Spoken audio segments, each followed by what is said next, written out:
Silent silent, அமைதியாக இருங்க, எல்லாம் தள்ளி தள்ளி உட்காருங்க. கொஷின் பேப்பர் தரேன்.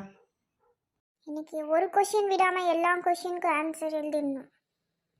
அப்பவே சொல்லிச்சு அம்மா படின்னு. அதான் படிக்கல. இப்போ என்ன எழுத போறேனே தெரியலையே. கடவுளே.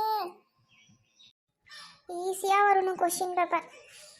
அப்பாடா, நம்ம படிச்ச எல்லா கொஸ்டினும் வந்திருக்கு. ஜாலி.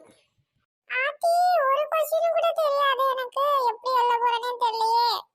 ஐயோ, மேக்ஸ் எக்ஸாமா? நான் தமிழ் எக்ஸாம் நினைச்சு தமிழ் படிச்சுட்டு வந்தேனே.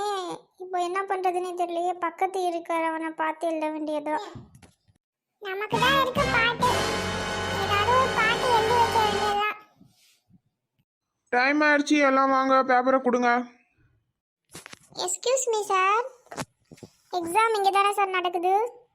இல்லை, எப்போதே வர எக்ஸாமுக்கு? எக்ஸாம் முடிஞ்சு 3 மணி நேரம் ஆகுது. இப்போ வர எழுதுறது ஹரியரு. இன்றைக்கும் போயிடுச்சா? போ, நெக்ஸ்ட் இயர் பார்க்கலாம், போ.